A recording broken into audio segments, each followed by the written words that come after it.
नमस्कार दोस्तों, मेरा नाम है विजय कुमार। आप देख रहे हैं कॉमिक्स पिटारा चैनल को। तो चलिए दोस्तों, राज कॉमिक्स में नागराज के इस शानदार कॉमिक्स को शुरू करते हैं, जिसका नाम है कुंडली। तो आप देख सकते हैं इसका कवर पृष्ठ जो कि कुछ इस तरह का है। तो चलिए इसकी शानदार स्टोरी को शुरू करते हैं। इंसान की गर्दन जिस फंदे में फंसी होती है उसको कहते हैं कुंडली। पूरा कहें तो जन्म कुंडली, जिससे पढ़ने वाला पढ़ सकता है कुंडली धारक के जीवन की सारी कहानी और मौत का समय। तेरा और मेरा लक्ष्य एक ही है नगीना, नागराज की मौत। तो नागराज की कुंडली हासिल कर और फिर उस कुंडली से पता कर नागराज के मृत्यु योग का समय। फिर मैं अपनी ग्रह मशीन पर बनाऊंगी ग्रहों की वो स्थिति जो नागराज की मृत्यु योग के वक्त होनी चाहिए। फिर नागराज को ना तो उसकी शक्तियाँ बचा पाएगी और ना ही भाग्य।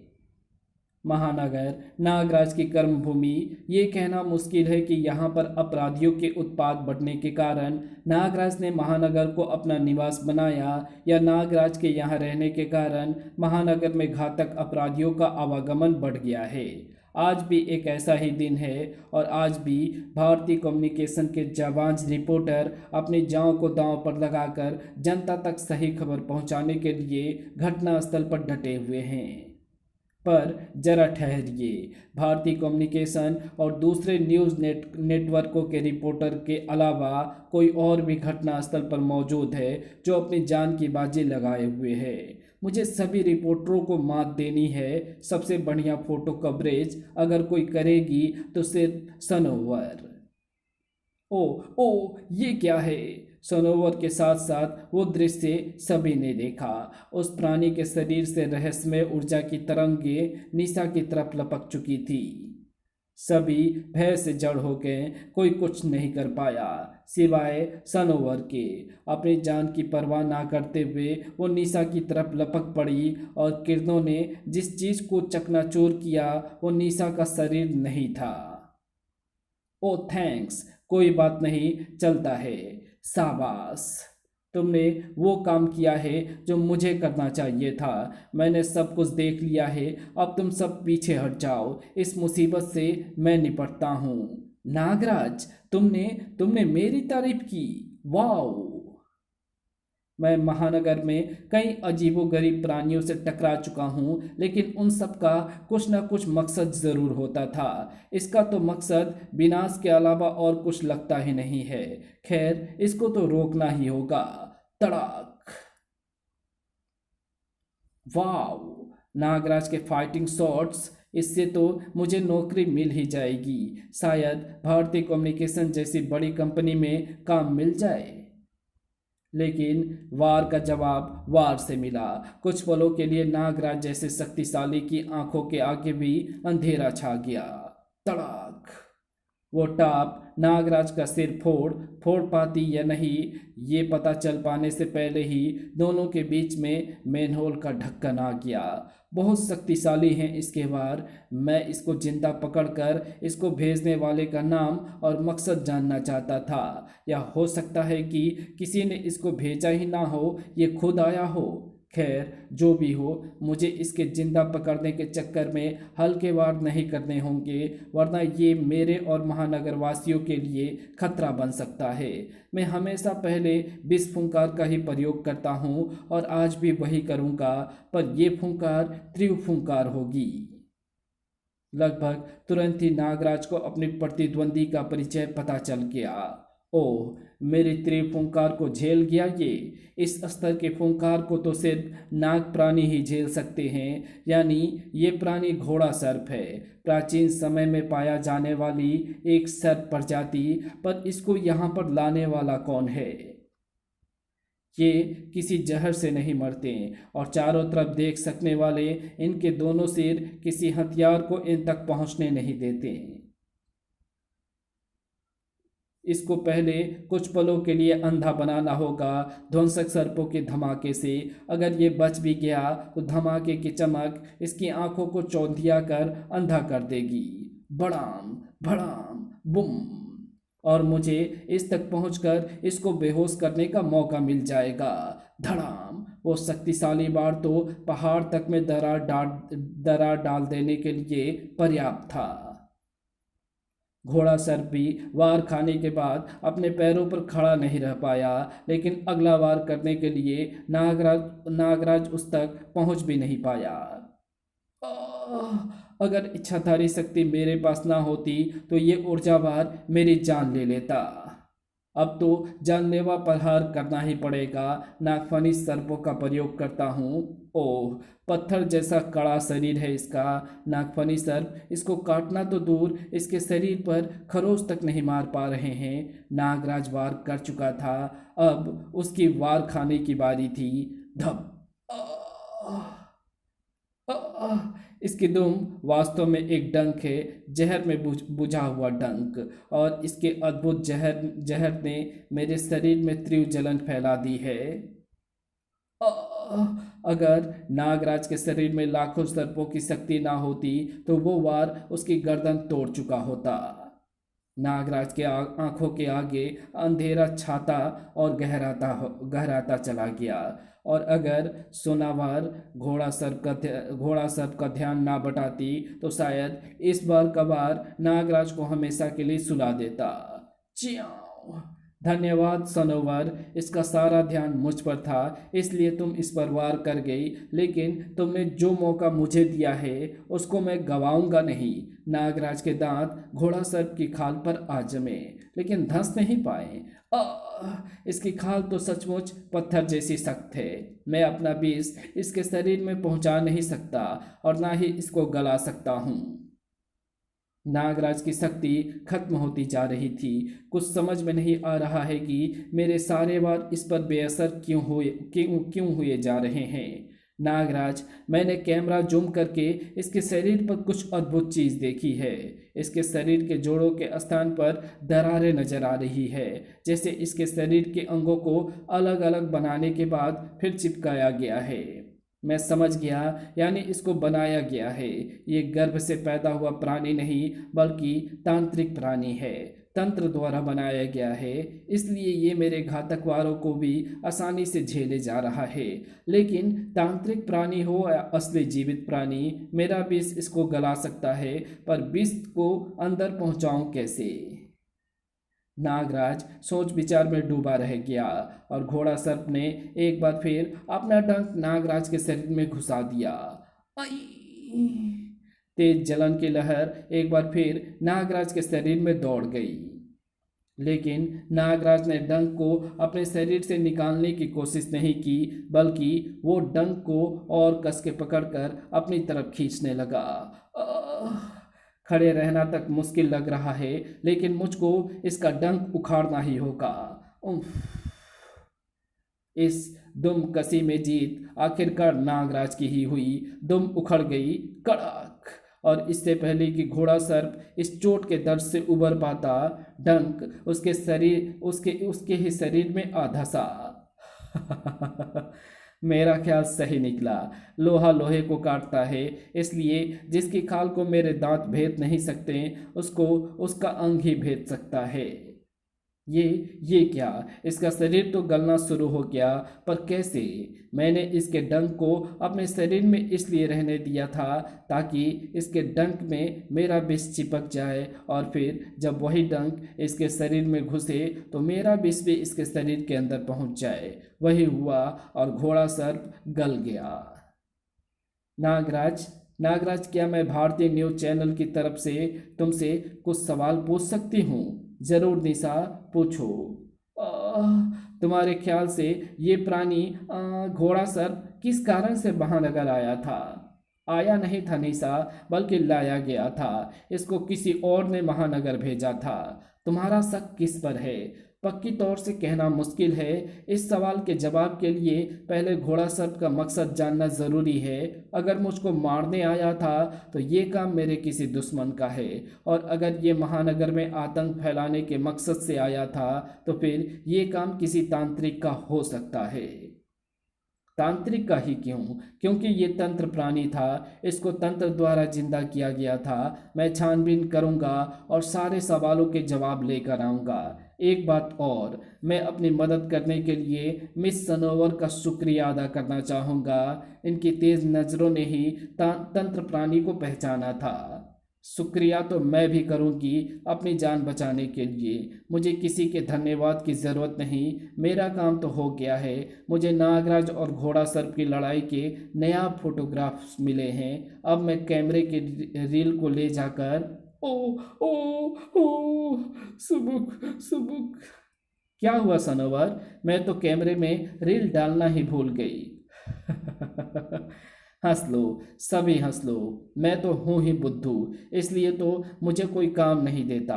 मैंने सोचा था कि मैं नागराज की फाइटिंग के फोटोग्राफ्स खींचकर रिपोर्टर बनूंगी, पर अब कौन देगा मुझको रिपोर्टर की नौकरी? सुबुक, you R A fool Sanobar.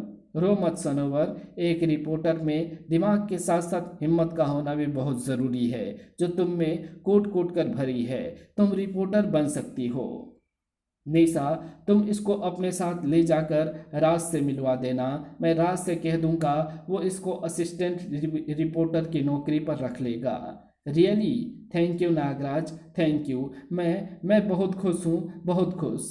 It's okay Sanobar. Okay से काम नहीं चलेगा नागराज। कल मेरा बर्थडे है, नौकरी मिलने के बाद पहला बर्थडे। तुमको भी आना पड़ेगा। एड्रेस मैं निशा को दे दूंगा, देखो मना मत करना। नहीं भाई, आऊँगा, चाहे 2 मिनट के लिए ही आऊँ, लेकिन आऊँगा ज़रूर। इसी वक्त किसी अनजान जगह पर, शाबाश नगीना, शाबाश, तू पहला टेस्ट पास कर गई। तुझे नागराज पहचान नहीं पाया तो भारती कम्युनिकेशन में भी घुस गई है। सभी जानते हैं कि भारती नागराज की खास दोस्त है। उसके पास से ही कहीं ना कहीं नागराज के जन्म का समय का ज़रूर पता चलेगा, और भारती कम्युनिकेशन में घुसकर नगीना यही करेगी। महान वैज्ञानिक पोलका के पास नागराज की जन्म कुंडली लाएगी। लेकिन आपको नागराज के जन्म का समय जानने की ज़रूरत क्यों है मैडम पोलका? और ये नगीना कौन है और आपसे कैसे टकरा गई? तुझे नहीं पता? नहीं पता? ओह, कैसे पता होगा? ये जानकारी तो मैंने तेरे अंदर फिट करी ही नहीं। ये तो तेरे मेमोरी सर्किट में भरा ही है कि जब मेरे देश रूस ने अफ़गानिस्तान में कुछ दिनों के लिए अपनी सेना भेजी थी, तो मैं भी वहाँ बतौर वैज्ञानिक थी। उसी दौरान मेरी वहाँ के आतंकवादियों से दोस्ती हो गई। रूस के टूटने के बाद मैंने रूस छोड़ दिया, लेकिन मेरे अफ़गानी आतंकवादी दोस्त मेरी सेवाएं लेते रहे।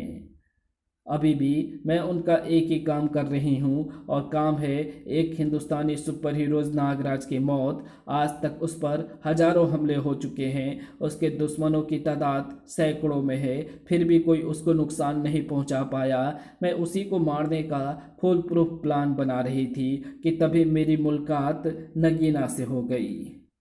उस वक्त मैं एक फटते ज्वालामुखी के पास बैठकर ज्वालामुखी से निकलने वाली बेशुमार ऊर्जा को संचित करने वाले एक यंत्र को विकसित कर रही थी कि तभी मेरी आंखों के सामने पारदर्शी कवच में लिपटी एक आकृति लावे के साथ मेरे पास आकर गिरी। बड़ी ही विचित्र आकृति थी वो, आधी स्त्री और आधा पुरुष। कवच के बावजूद भी ऊर्जा ने उस आकृति को झुलसा दिया था। वो बेहोश थी और बेहोशी में 2 लोगों को मारने की धमकी देती जा रही थी।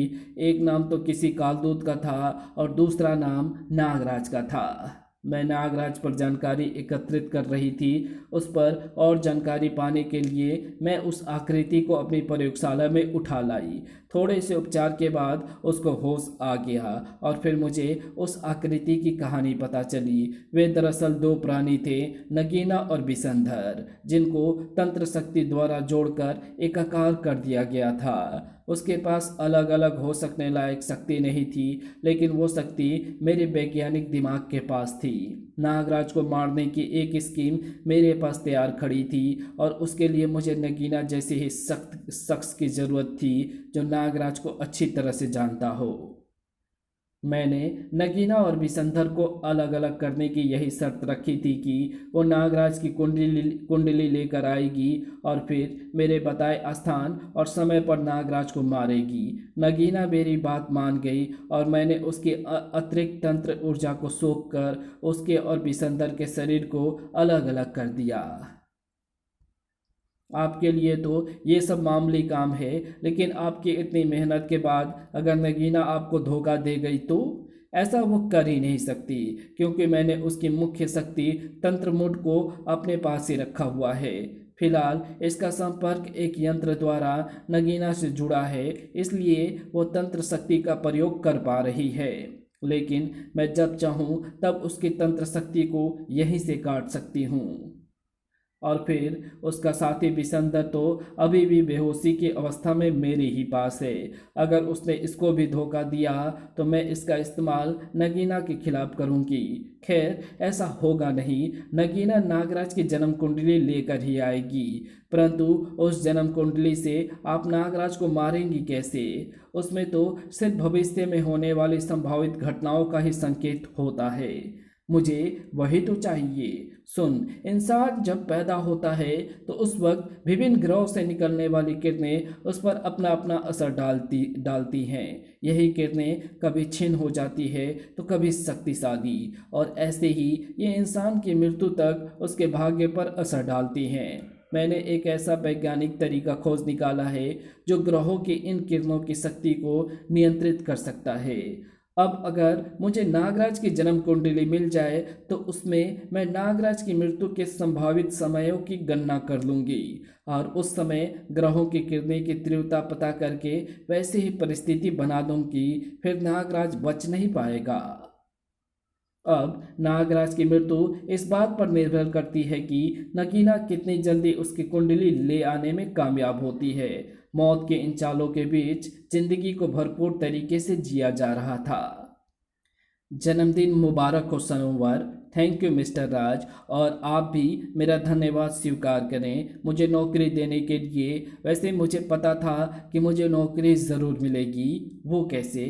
क्योंकि मैं एक ज्योतिषी भी हूँ, एस्ट्रोलॉजर। आपको यकीन नहीं हो रहा ना? लाइए, मैं आपका हाथ देखती हूँ। लाइए लाइए ना। अरे, इसने तो मेरे मना करने से पहले ही मेरी हथेली देखनी शुरू कर दी। भगवान करे कि ये बोगस ज्योतिषी निकले। आप दोहरी जिंदगी जीते हैं राज। जो कुछ आप कर रहे हैं उसके अलावा कुछ और भी करते हैं छुप छुप कर। मारे गए, ये तो ठीक ठाक भविष्य बता लेती है। यू आर राइट सनोवर, किसी से कहना मत। मैं ऑफिस से लौट कर एक जगह पार्ट टाइम नौकरी भी करता हूँ खर्चा चलाने को। मेरा मतलब कुछ और है। मेरा मतलब कोई बड़ा काम, समाज सेवा का, जिसमें काफ़ी प्रसिद्धि मिले। रेखाओं के हिसाब से आपको काफ़ी प्रसिद्ध होना चाहिए। शायद आगे चलकर हो जाऊं। एक मिनट, मुझे टॉयलेट आ रहा है। अभी आता हूं मैं। एक मिनट राज जी, मैं आपका बायां हाथ देख रही थी, इसलिए शायद गलत बता गई। दायां हाथ दिखाइए तो मैं एकदम एक्यूरेट भविष्यवाणी करूंगी। मुझे भी अपना हाथ दिखाने में कोई दिलचस्पी नहीं है सनोवर। तुम आखिर मेरा हाथ देखकर भविष्यवाणी करना क्यों चाहती है? क्योंकि मैं अपनी इस कला को बड़े स्तर पर दुनिया के सामने लाना चाहती हूँ। बड़े बड़े लोगों की भविष्यवाणी करना चाहती हूँ और उनको खतरे से बचाना चाहती हूँ। जो नागराज अपनी नाग शक्तियों के जरिए करता है, मैं वही काम अपनी ज्योतिषी के जरिए करना चाहती हूँ। ख्याल तो नेक हैं, लेकिन इसमें मैं तुम्हारी क्या मदद कर सकता हूँ? आप मुझको बड़ी बड़ी नामी हस्तियों से मिलवा सकते हैं, इंट्रोड्यूस करवा सकते हैं। मैं तो नामी हस्तियों को जानता नहीं, मैडम भारती जानती हैं, पर वो इस वक्त यहाँ इस शहर में नहीं है। आप नागराज को जानते हैं ना? मैं नागराज का हाथ देकर भविष्यवाणी करूँगी। नागराज को हाथ दिखाने के लिए मनाना बहुत मुश्किल है सनोवर। वो कर्म में ज़्यादा यकीन करता है, भाग्य में कम। तो आप नागराज की जन्म कुंडली ले आइए, उससे मैं नागराज पर आने वाले हर संभावित खतरे की सटीक भविष्यवाणी कर दूंगी। सोचिए तो, नागराज को खतरों के बारे में पहले से जानकर कितना फ़ायदा होगा। ये तो भविष्यवाणियाँ करने के पीछे ही पड़ गई है। मुझे तो कुछ शक हो रहा है। इसकी परीक्षा लेकर देखना होगा कि इसकी बात में कहाँ तक सच्चाई है।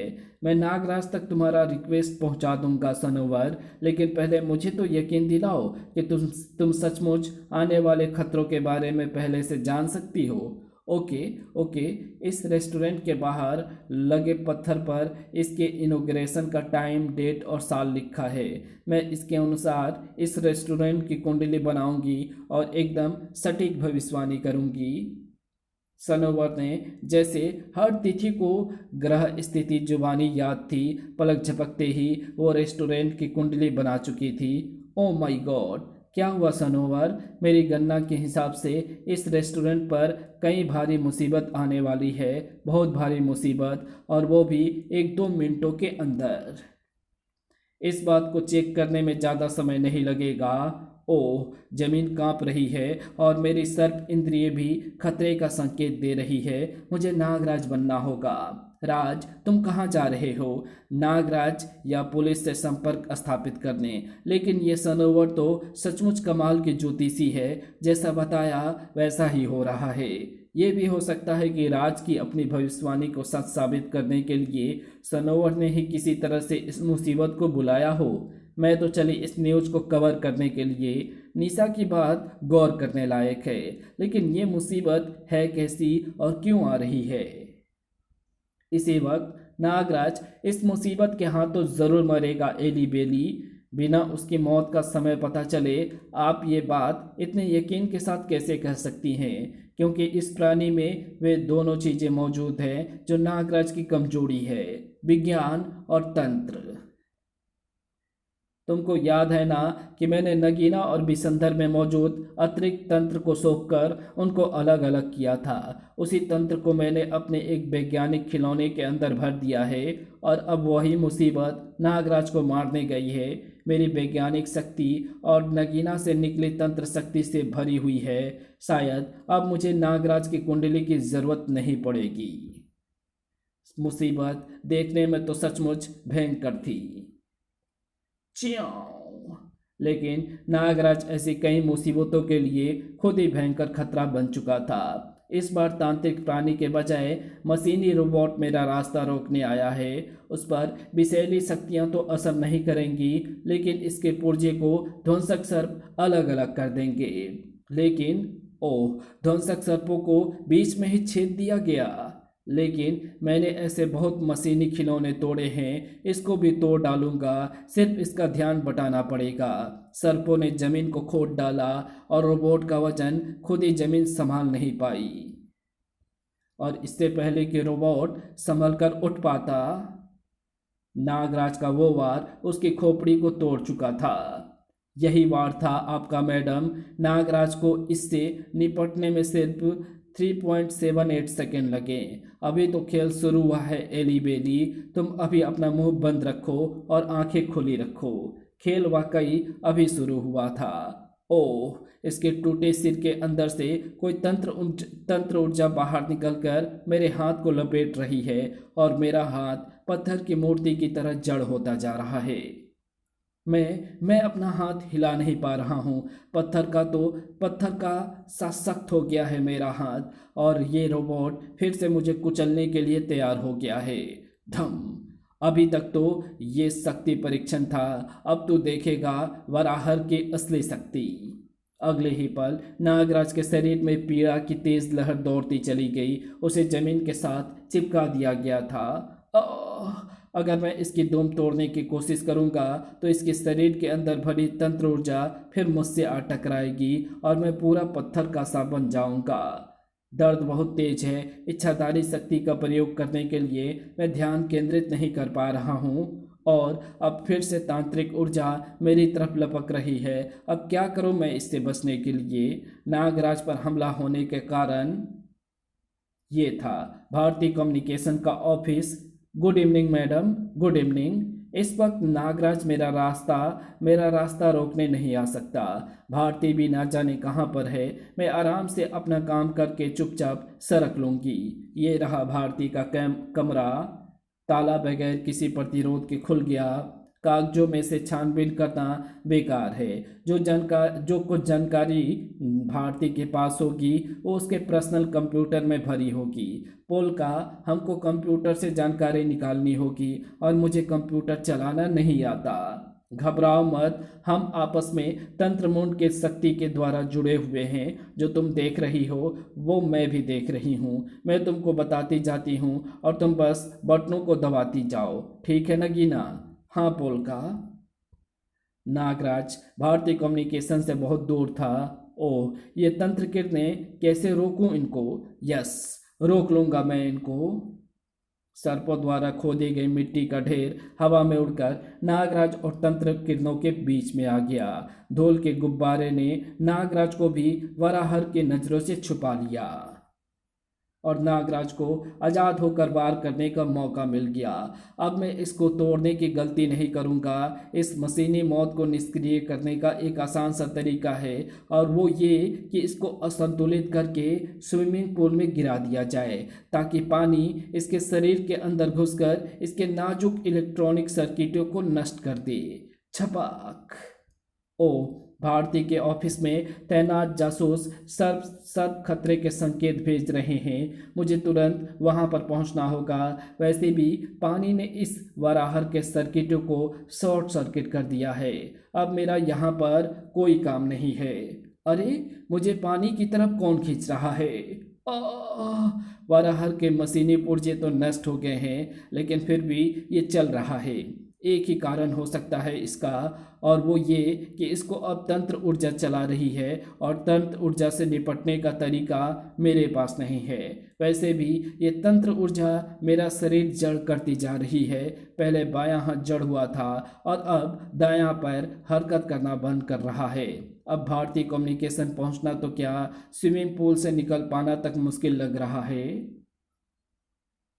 भारतीय कम्युनिकेशन की मैनेजिंग डायरेक्टर भारती के ऑफिस में। मुझे तो नागराज से संबंधित कोई जानकारी नज़र नहीं आ रही है पोल का। ऐसी जानकारियाँ गुप्त फाइलों में होती है नगीना। हमको कोड वर्ड ढूंढना होगा। वैसे ये काम भी ज़्यादा मुश्किल नहीं होना चाहिए।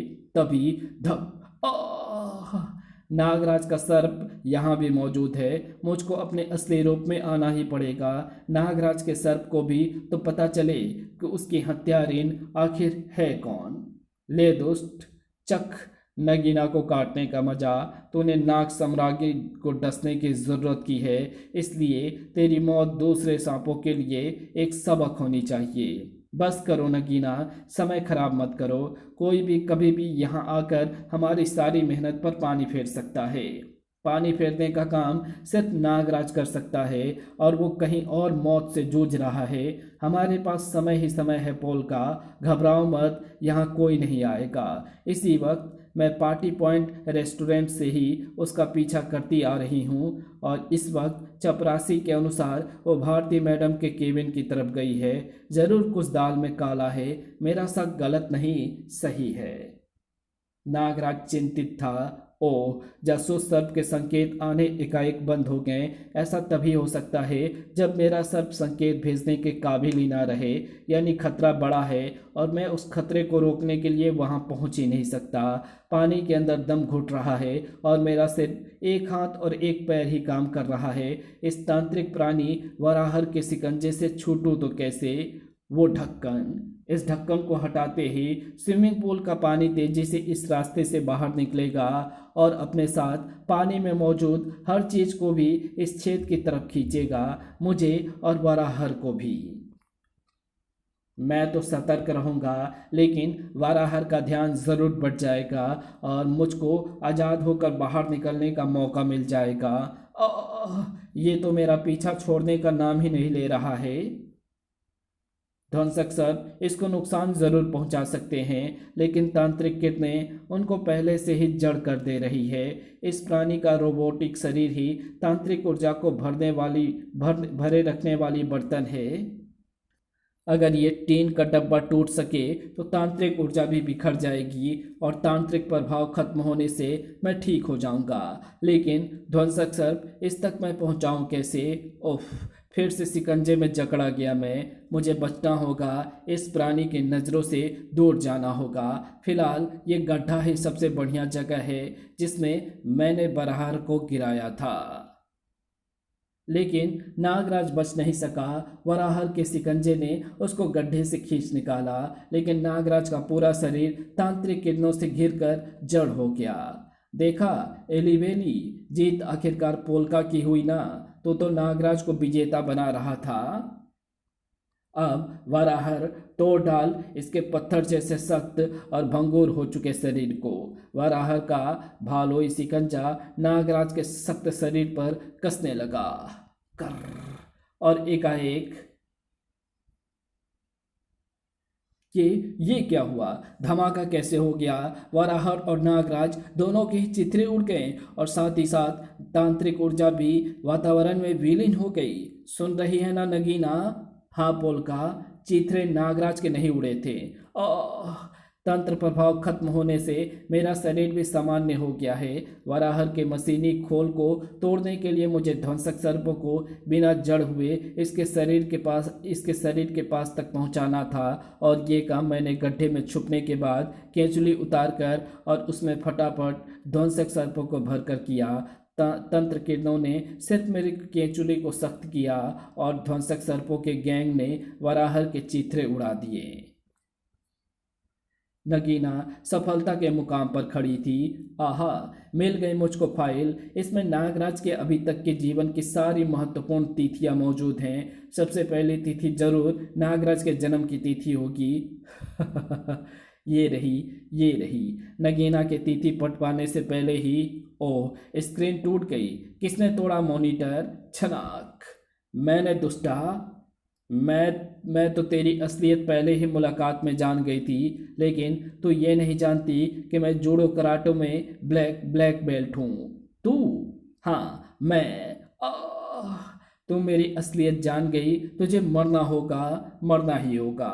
मरेगी तो तब ना, मारेगी तो तब ना जब मुझे देख पाएगी। ले, मैंने लाइट बंद कर दी। मैंने तो अंधेरे में देखने का अभ्यास बरसों तक किया हुआ है, पर तूने नहीं।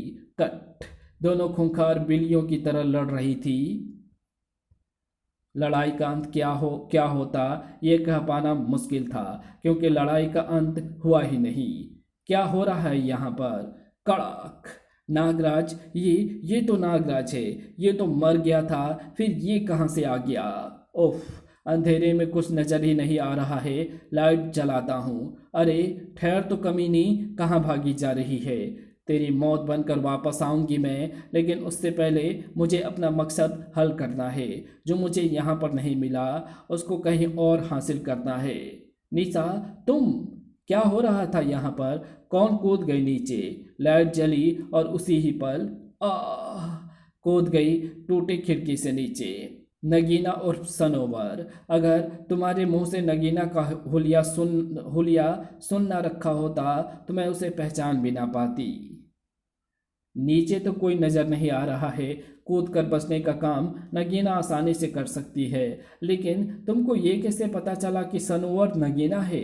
घोड़ा सर्प से तुम्हारी लड़ाई के दौरान उसका एकाएक घटनास्थल पर आ जाना ही मुझको शक में डाल गया था। फिर इसका तुमको अपने बर्थडे पार्टी में बुलाकर भविष्यवाणी करना भी कुछ अजीब सा था। रही सही कसर वराहर ने पूरी कर दी।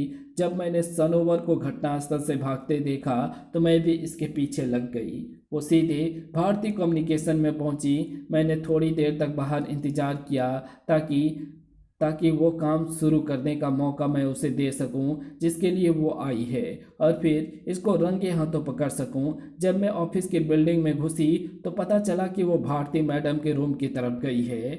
बस फिर क्या था, मैं भी यहाँ पर आ पहुँची और नगीना को धर दबोचा। उस वक्त नगीना के रूप में थी वो, लेकिन उसने जो बातें कही उससे स्पष्ट हो गया कि वो पहले सनोवर के रूप में थी। जैसा कि वो मुझे पहचान गई और अपना रहस्य खोलने की बात भी कही। लेकिन तुमने अपने कपड़े कब बदले?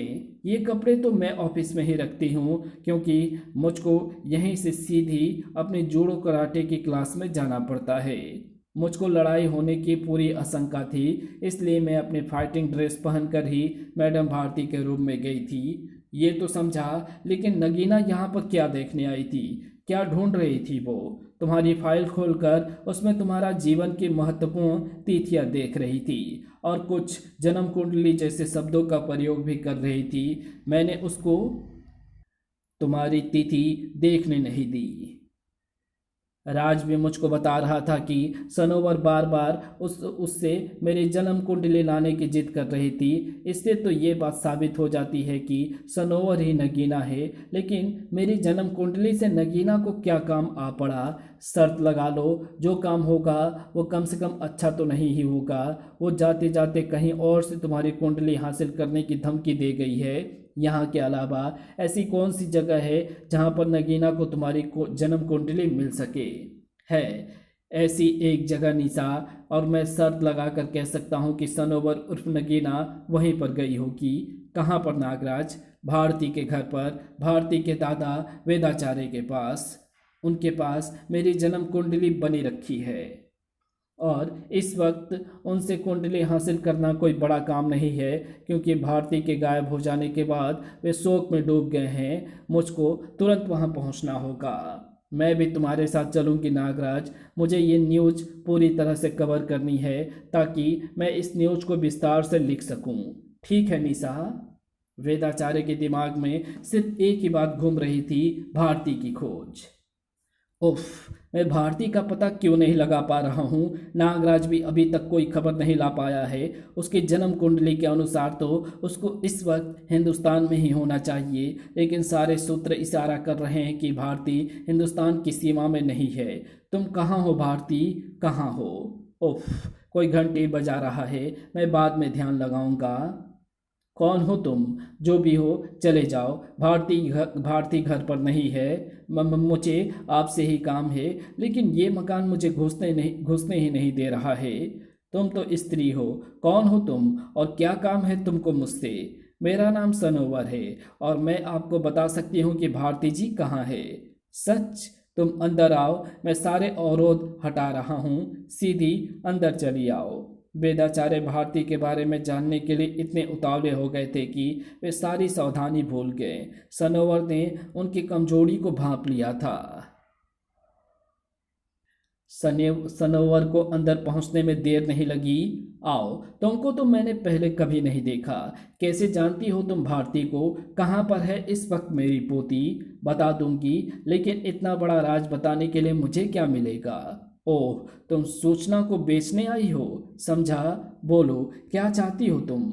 नागराज के जन्म कुंडली जो तुम्हारे पास है बुढ़े, नागराज की जन्म कुंडली, उससे भला तुमको क्या काम है? मुझे आभास हो रहा है कि तुम नागराज के दुश्मन हो। अपनी पोती को बचाने के लिए मैं नागराज को खतरे में नहीं डाल सकता। ठीक है, फिर तो अपनी पोती की क्रियाक्रम की तैयारियां कर ले और नागराज को भेज देना उसकी लाश लाने के लिए। मैं चलती हूँ। नागराज अपना बचाव कर सकता है, लेकिन भारती के पास इतनी शक्ति नहीं है। मुझे ये मौका गंवाना नहीं चाहिए, वरना शायद फिर कभी भी भारती का पता नहीं चलेगा। भारती को बचाने के लिए मुझे नागराज को दांव पर लगाना ही होगा। फिर नागराज को बचाने के लिए मैं अपनी जान को दांव पर लगा दूंगा। वाह, तू तो बड़े आराम से मान गया बुढ़े। ला, ठहरो, मैं देता हूं तुमको नागराज की जन्म कुंडली। ये लो। मैंने नागराज के जीवन से संबंधित महत्वपूर्ण तिथियां देखी हुई है। उससे मुझको पता चल जाएगा कि ये जन्म कुंडली असली है या नकली। तूने मुझे नकली कुंडली दी है। अंधे, मेरे साथ चाल चल रहा है तू? ओह, इसने तो मेरी चालाकी पकड़ ली। ठहरो ठहरो, अंधों से गलती होना तो आम बात है। ये लो असली जन्म कुंडली, पर पहले भारती का पता बताओ। रुकिए दादाजी, निशा और नागराज, तुम दोनों यहाँ पर कैसे आ गए? इस दुनिया में एक तू ही समझदार नहीं है नगीना? ये नगीना है। हे भगवान, मैं किसके हाथ में नागराज की जन्म कुंडली सौंपने जा रहा था? इसको भागने मत देना नागराज। ये कह रही थी कि ये भारती का पता जानती है, इससे भारती का पता उगलवा कर ही रहना। मुझे कोई नहीं रोक पाएगा। मैं जाऊंगी और नागराज की जन्म कुंडली लेकर आऊंगी, लेकिन इससे पहले कि सनोवर कुंडली पर नज़र भी डाल पाती, कुंडली एक बार फिर उसके पहुंच से दूर हो चुकी थी। दादाजी, नागराज, आप दोनों इसको रोकिए, तब तक मैं इस कागज़ के टुकड़े टुकड़े कर देती हूँ। शाबाश निशा, मैं तो ऐसी कुंडलियाँ और बना लूँगा, लेकिन नगीना के हाथ ये कुंडली नहीं लगनी चाहिए। लेकिन नगीना को मैं बगैर भारती का पता जाने भागने भी नहीं दूंगा। नगीना के नाम से मैं एक तिलस्मी यंत्र को सिद्ध करके नगीना को बांध लूँगा। वेदाचार्य ने रुद्राक्ष की उस माला को नगीना के नाम से सिद्ध करके हवा में उछाल दिया और उस तिलस्मी माला ने नगीना को बांध लिया। ये क्या? ये माला तो नगीना के लिए थी, यानी तू है नगीना? हाँ, मैं हूँ नगीना। अगर तू तिलस्मी टांग बीच में ना अड़ाता तो मैं जन्म कुंडली लेकर जा चुकी होती। अब तो यहाँ से कहीं नहीं जाएगी नगीना। मुझे तो ले जाने वाले ही ले जाएंगे नागराज, और अब मुझे खुद यहाँ से कुछ भी ले जाने की ज़रूरत नहीं है, क्योंकि तेरे जन्म कुंडली को मैं देख चुकी हूँ और उसकी ग्रह स्थिति मेरे दिमाग में छप चुकी है। तुम्हारे लिए दुख की बात यह है नगीना कि दिमाग शरीर के अंदर ही रहता है और तेरा शरीर हमारी कैद में है। लेकिन असली निशा कहाँ है और सनोवर कौन है? निशा अपने घर में तंत्र निंद्रा में बेहोश पड़ी है और सनोवर सनोवर है, एक ऐसी मामूली लड़की जो रिपोर्टर बनना चाहती है। पहले मैंने निशा को बेहोश किया और फिर निशा का रूप धरकर घोड़ा सर्प को विनाश फैलाने भेजा। मकसद तुमको बुलाकर तुम्हारा और अपना आमना सामना करवाना था और ये पक्का करना था कि तुम मुझे निशा के रूप में पहचान पाते हो या नहीं। सनोवर का वहां पर आना संयोग मात्र था, लेकिन इस संयोग से मेरा काम बन गया। तुम्हारा ध्यान मुझसे हटकर सनोवर पर चला गया। अब मैं निश्चिंत होकर प्लान बना सकती थी। काम भारती के ऑफिस की तलाशी लेना था, पर मुझको पता था कि तुम्हारे जासूस सर्प वहाँ पर नज़र रखते हैं, इसलिए तुमको वहाँ से दूर रखने के लिए वराहर को भेजा गया और मैंने एक बार फिर तुम्हारा शक सनोवर पर डालने की कोशिश की। वहाँ से मैं सीधी ऑफिस जा पहुँची, मेरा काम आराम से हो जाता, लेकिन ना जाने कैसे ये सनोवर ड्रेस बदल कर वहाँ पर आ धमकी और मुझे नगीना के रूप में देख भी लिया। उसने मुझे रोकने की कोशिश तो भरपूर की, लेकिन तुम्हारा ऑफिस पहुंचने से उसका ध्यान बढ़ गया और उसी पल मैंने उसको सम्मोहित करके खिड़की से कूदा दिया और तंत्र कवच द्वारा अदृश्य करा दिया। तुम्हारे लाइट जलाने से पहले मैं निशा का रूप फिर से धारण कर चुकी थी। तुम्हारी कुंडली मेरे हाथों से फिसल चुकी थी और मुझको ये पता नहीं था कि अब मुझको तुम्हारी कुंडली कहाँ पर मिल सकती है। ये बात सिर्फ एक शख्स बता सकता था और वो तुम थे नागराज, तुम। मैंने तुमसे ही पूछा और तुमने वेदाचार्य के पास अपनी कुंडली होने की बात बता दी, लेकिन तुमको तो मुझसे खतरा था। फिर तुम मुझको अपने साथ क्यों रखे रही? मैंने तुमको साथ नहीं रखा, बल्कि तुम्हारे साथ खुद लगी रही। तुम तो अकेले यहाँ पर आ रहे थे और अगर तुम ऐसा करते तो मेरा सारा खेल बिगड़ जाता। सनोवर पहले से ही मेरे सम्मोहन के नियंत्रण में थी। उसको मैंने आदेश देकर यहाँ पर भेज दिया। यहाँ पर उसने जो कुछ किया सब मेरी इच्छा से किया। वो अभी तक मेरे सम्मोहन के नियंत्रण में ही है। उसको तो मैं आज़ाद करा दूंगा नगीना, लेकिन तुम कैसे आज़ाद होगी? नगीना को आज़ाद मैं करूंगा। ऐसे अरे, ऐसा लगा जैसे टेबल ने आगे बढ़कर नगीना के तिलस्मी बंधन काट दिए। तेरी सहायता के लिए मैंने अपना आदमी भेज दिया है नगीना। अब तुझे मैं बुला रही हूँ। मैं आती हूँ। अभी हमको काफ़ी तैयारी करनी है। नगीना भाग रही है, उसे रोकना होगा। नगीना को जाने से कोई नहीं रोक सकता, क्योंकि उसको रोकने वालों को रोकेगा गिरागिट, जो हर माहौल में उसी माहौल का हिस्सा बनकर ऐसे घुल मिल जाता है कि उसको कोई देख नहीं सकता। हमको सावधान रहना होगा। इसमें वैसी ही तंत्र शक्तियाँ हैं जैसे वराहर में थी, बस ये पता नहीं है कि इस तंत्र शक्ति का हम पर क्या असर होगा। चिंता मत करो नागराज, ये तांत्रिक प्राणी हो या जादुई प्राणी, मेरा तिलिस्म इसको ढूंढ भी निकालेगा और इसको नष्ट भी कर देगा। इस प्रतिमा को घुमाते ही जमीन का वो हिस्सा दलदली भवन में तब्दील हो जाएगा और गिरागिट उसी दलदल में फंस कर रह जाएगा। ये प्रतिमा चीख क्यों रही है? ऐसा तो इस तिलिस्म में नहीं होना चाहिए था। प्रतिमा नहीं चीख रही बुड्ढे, मैं चीख रहा हूँ गिरागिट, और वो भी इसलिए क्योंकि तू मेरी नाक को घुमा रहा है। धड़ाक! ये तो गजब की तेजी से प्रतिमा के साथ घुल मिल गया। मुझे तिलिस्म शुरू करने तक का मौका नहीं दिया। ओह, वेदाचार्य बेहोश हो गए, यानी तिलिस्म मदद अब मुझको नहीं मिल सकती। सनोवर का सम्मोहन तोड़ने का मौका भी मुझे नहीं मिल पाया है, यानी अब मैं एकदम अकेला हूँ। मुझे गिरागिट को ढूंढना भी है और उसको काबू में भी करना है, पर कैसे? विष फुंकार का प्रयोग से मैं इसको बिना ढूंढे बेहोश कर सकता हूँ, लेकिन इसको बेहोश करने के लिए जिस मात्रा में विष फुंकार छोड़नी होगी वो सनोवर और वेदाचार्य के लिए घातक हो सकती है। नागराज को पीछे से लपक रहे खतरे का आभास हो रहा था, इसलिए तंत्रकृत ने सिर्फ उसके हाथ को ही छू पाई, लेकिन इतना सवार ही नागराज के लिए काफी था। अरे अरे, मेरे हाथ को क्या हो रहा है? ये मेरे नियंत्रण में नहीं है। धम। अब तेरा हाथ मेरे नियंत्रण में है नागराज। अब जैसे जैसे मैं अपने हाथ को हिलाऊंगा वैसे ही तेरे हाथ भी हिलेगा। मेरे पंजे में तो इतना दम नहीं है कि वो मुझे कोई चोट पहुंचा सके, लेकिन तेरे घुसे तेरी हड्डियां जरूर तोड़ देंगे। अब बारी तेरे दूसरे हाथ की है। धड़ाक। मैं इसको देख नहीं सकता, इसलिए इसके हाथों का चलना रोक नहीं सकता, लेकिन रोकूंगा भी कैसे? मेरे दोनों हाथ तो इसके नियंत्रण में है। मैं तो कलाइयों से सर्प तक नहीं निकाल सकता। एक तरीका काम में आ सकता है, लेकिन उसके लिए गिरागिट का नजर आना जरूरी है।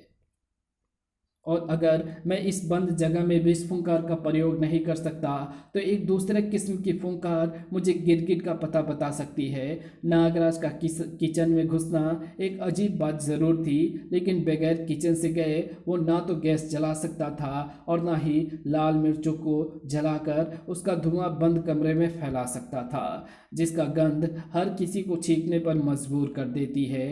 वेदाचार्य बेहोशी में छींक नहीं सकते, सनोवर सम्मोहन अवस्था में छींक नहीं सकती, और मुझ जैसे जहरीले को मिर्च का धुआं छींक नहीं दिला सकता। यानी अब जो छींक की आवाज़ आएगी वो गिरागिट की ही होगी।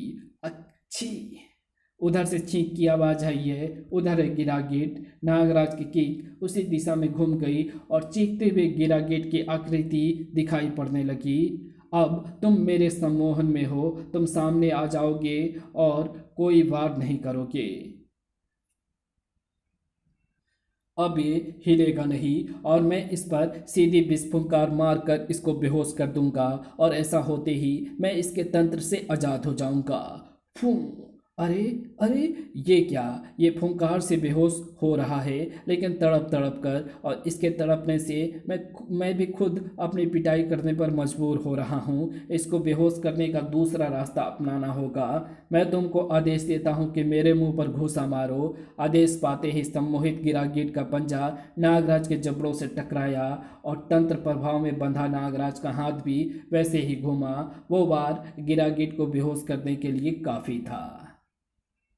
इसी वक्त नागराज ने गिरागिट को बेहोश कर दिया और उसका दिमाग अंधेरे में डूबते ही हम तक उसकी मानस तरंगे आनी खत्म हो गई है, और नागराज के ऊपर किया गया उसका तंत्र भी उल्टा हो गया होगा। कोई बात नहीं, उसने अपना काम तो कर दिया है। नागराज को मेरे पीछे आने से रोक दिया है और इतनी देर तक रोके रखा है जितनी देर में हमने नागराज की मौत का इंतजाम कर दिया है। ये तो सच है, लेकिन अब नागराज को यहाँ पर कैसे बुलाया जाए? जब तक वो यहाँ पर नहीं आएगा तब तक इन ग्रहों की किरणें अपना असर किस पर दिखाएंगी? नागराज जैसे मछली को फंसाने के लिए चारा डालना पड़ेगा, और चारा मेरे पास है। मेरे सम्मोहन के असर में बंधी सनोवर वो मेरे आदेश पर यहाँ आएगी भी और नागराज को मारने में हमारी मदद करेगी। भारती के घर में मुझ पर तंत्र का असर खत्म हो गया है। अब मैं दादा वेदाचार्य और सनोवर को होश में लाने की कोशिश करता हूँ। अरे, हवा में फिर वैसा ही तांत्रिक द्वार खुल रहा है जैसे द्वार से नगीना भागी थी। क्या नगीना फिर से आ रही है? नहीं, सनोवर उसके अंदर जा रही है। नगीना इसको खींच रही है और मुझे इसको बचाना होगा, हर कीमत पर बचाना होगा। हैं? ज़रूर बचाना नागराज, लेकिन उसके लिए पहले तुमको जिंदा बचना होगा। लेकिन ये असंभव है, क्योंकि तुम्हारी जन्म कुंडली में से हमने सबसे प्रबल मृत्यु योग को ढूंढ निकाला है, और उस योग के समय की ग्रह स्थिति को ठीक वैसा ही इसी लैब में बनाया है। सीधी भाषा में कहूँ तो इस कक्ष के अंदर तेरी मृत्यु का प्रबल योग चल रहा है। ओह, तो इसलिए मेरी जन्म कुंडली की पूछ एकाएक बढ़ गई थी। लेकिन तुम हो कौन और नगीना का साथ देकर मुझे मारना क्यों चाहती है? मैं पोल का हूँ, एक टॉप वैज्ञानिक। तुमसे मेरी कोई व्यक्तिगत दुश्मनी नहीं है नागराज। मेरे लिए तो तुम केवल एक कॉन्ट्रैक्ट हो। मुझे तो ये तक पता नहीं कि जिस टॉप अफगानी आतंकवादी ने मुझे ये कॉन्ट्रैक्ट दिया है उसकी तुमसे क्या दुश्मनी है। और रही नगीना की बात, तो उसका और मेरा मकसद एक ही है। मेरा कॉन्ट्रैक्ट पूरा होगा और उसकी दिल्ली तमन्ना पूरी हो जाएगी। नगीना कई सालों से अपनी ये तमन्ना पूरी करने में जुटी हुई है, लेकिन अब तक ना तो उसे कामयाबी मिली है और ना ही तुझे मिलेगी। देख, मैं तेरी लैब का क्या हाल करता हूँ। बस रुक जाओ नागराज, एक भी बार और किया तो सनोवर के दो टुकड़े कर दूंगी। उसकी जरूरत ही नहीं पड़ेगी नगीना। नागराज अपनी शक्तियों का प्रयोग कर कर ही नहीं पाएगा। तो जिस भी चीज़ का वार कर रही है वो मुझ पर असर नहीं करेगी। मेरा शरीर बंदूक की गोली तक को पचा जाता है। ये गोली नहीं है, यांत्रिक वायरस है नागराज, जो तेरे विष से गलेंगे नहीं और तेरे खून के साथ बहते हुए ये तेरे रक्त में मौजूद तेरे सूक्ष्म सर्पों को मारते जाएंगे। और इस लड़ाई से तेरे शरीर में इन्फेक्शन के लक्षण पैदा हो जाएंगे और तेरा शरीर तेज ज्वर से तपने लगेगा। तो कुछ भी सोच नहीं पाएगा और सर्पों के कारण ही पैदा हुई तेरी शारीरिक शक्ति भी खत्म हो जाएगी। आह!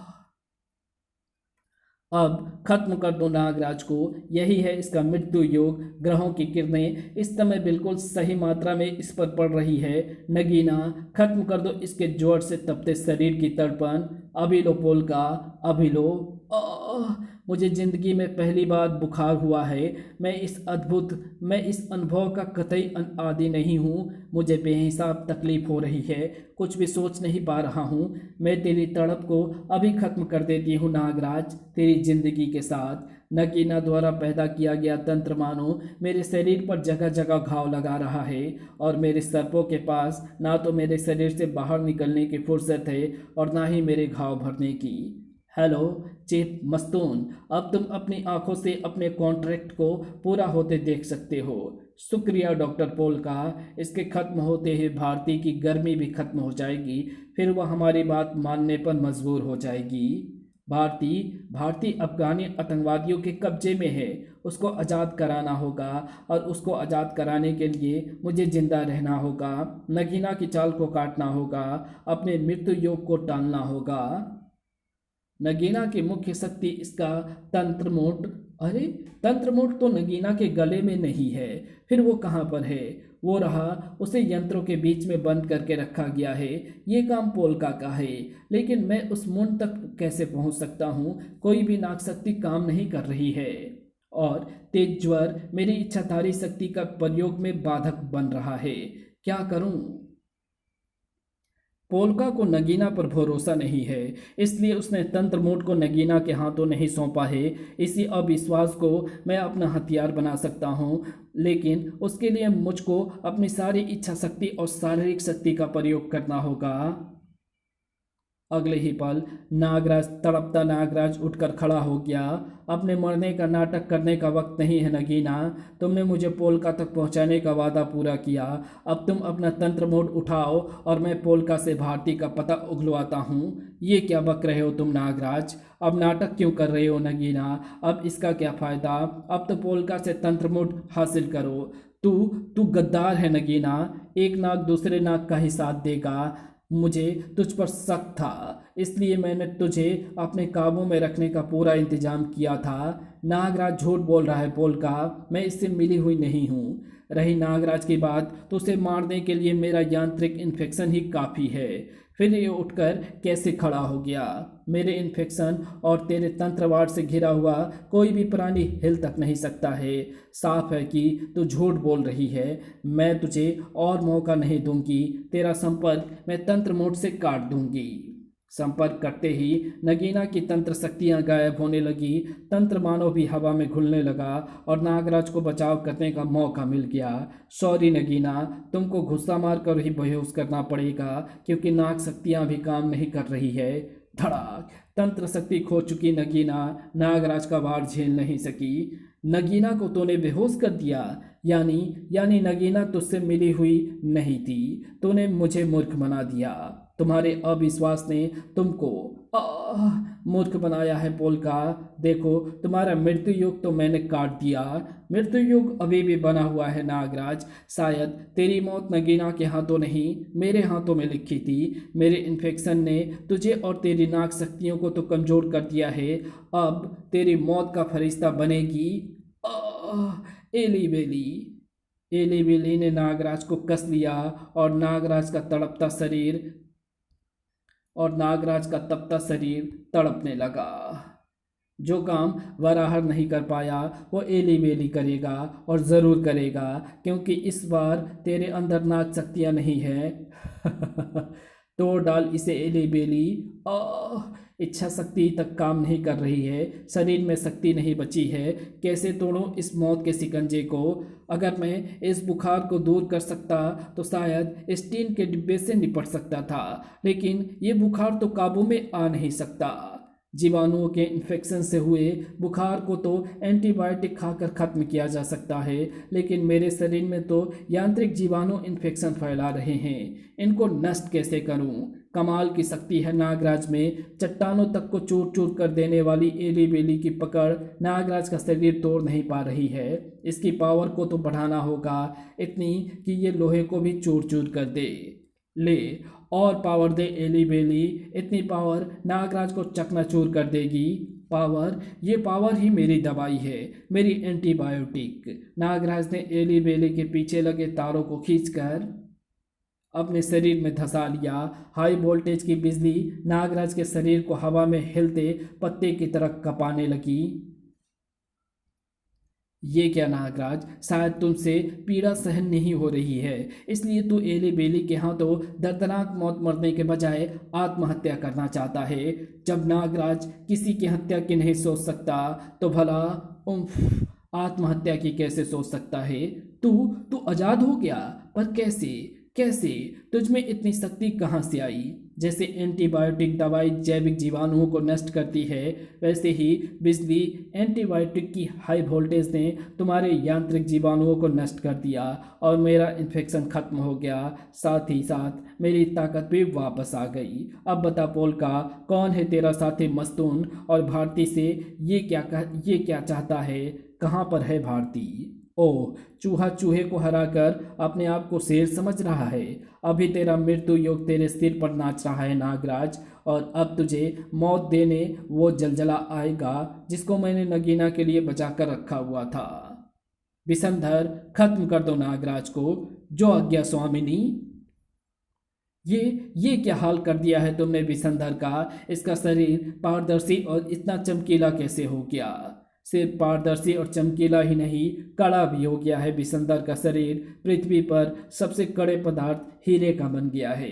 दरअसल इंसान का शरीर और हीरा दोनों का ही मूल तत्व कार्बन है, इसलिए इन दोनों को एक दूसरे में बदलना मुश्किल नहीं है। इस हीरे पर तेरी शक्तियाँ काम नहीं करेगी, लेकिन ये तुझे काट कर रख देगा।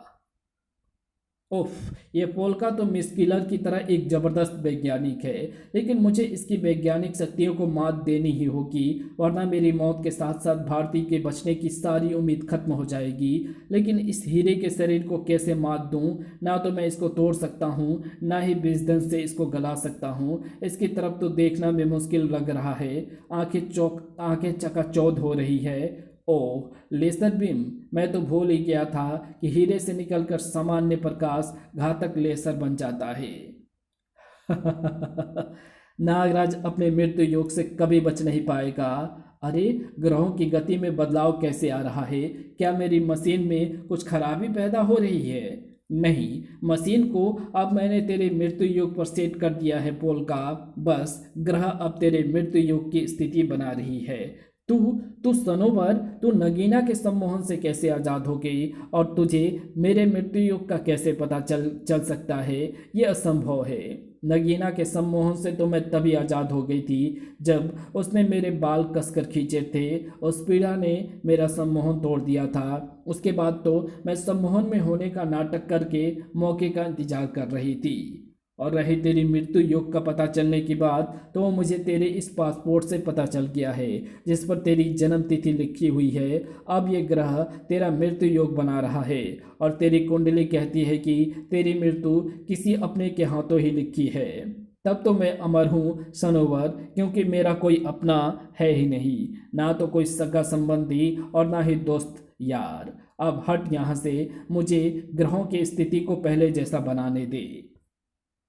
सनोवर के रहते तो ग्रह के कंट्रोल को छू भी नहीं सकती पोलका। सनोवर और पोलका के साथ साथ नागराज और बिसंदर की लड़ाई भी जोर पकड़ रही थी और पलरा बिसंदर का ही भारी था। मर नागराज मर। मेरे शरीर में सूक्ष्म सर्पों की संख्या अभी भी काफ़ी कम है, मेरी शक्तियाँ भी छीन हैं, खून निकलता जा रहा है। मेरे सर्प संख्या में कम होने के कारण मेरे घावों को भर नहीं पा रहे हैं, कमजोरी छाती जा रही है। हीरे को भला कैसे नष्ट किया जा सकता है? न तोड़ सकता हूँ, न गला सकता हूँ, न जला सकता। यस, हीरे को जलाया जा सकता है। जलकर हीरा फिर से अपने मूल तत्व कार्बन में परिवर्तित हो जाता है और इस काम में ये ज्वलनशील रसायन मेरी मदद करेंगे। बिसंदर का शरीर ज्वलनशील केमिकल से ढकते ही ध्वंसक सर्पों ने उसको सुलगा दिया। बिसंदर का हीरे का शरीर आग में घिर गया। अब आग हीरे के गुण को नष्ट कर देगी और ये फिर से हाड़ मांस का इंसान बन जाएगा और ऐसा होते ही मैं आग को बुझा दूंगा। पोलका और सनोवर की लड़ाई के साथ साथ एली बेली के शरीर में भी हरकत पैदा हो रही थी। और अरे अरे, एली बेली ये तू क्या कर रहा है? मेरा रोबोट होकर मुझ पर ही हमला कर रहा है।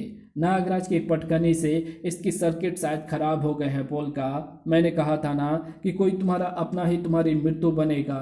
देख, तेरा मृत्यु युग भी सच ही हो रहा है और मेरी भविष्यवाणी भी। नहीं सनोवर, मौत का समय चुनने का हक भगवान का है, इंसान का नहीं।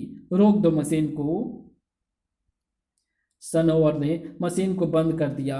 घबराओ मत पोलका, तुम ठीक हो जाओगी। तुमने तुमने मेरी जान बचाई नागराज, मेरी, जिसने तुम्हारी जान लेने की हर भरकस कोशिश की। उसको भूल जाओ पोलका, तुमने मेरी मदद की है नागराज, तो मैं भी तुम्हारी मदद करूंगा। तो मैं भी तुम्हारी मदद करूंगी। मैं तुमको मस्तूल के बारे में सब कुछ बताऊंगी और अगर भगवान ने चाहा तो तुम्हारे साथ खुद चलूंगी उसको तबाह करने के लिए। आज से सारे इंसान मेरे हैं और इंसानियत के दुश्मन मेरे दुश्मन हैं। अब नागराज के हाथों नहीं बचेंगे आतंकवाद को पनाह देने वाले। नागराज अफगानिस्तान जाकर भारती को जिंदा वापस लाएगा। तो मिलते हैं इसकी अगली कॉमिक्स ऐलान जंग में। तब तक के लिए बाय। अगर आपको ये वीडियो पसंद आई हो तो इस वीडियो को लाइक शेयर कमेंट ज़रूर कर देना। चैनल पर नए हो तो चैनल को सब्सक्राइब कर ऑल नोटिफिकेशन को सिलेक्ट ज़रूर कर लेना। Thanks for watching my video.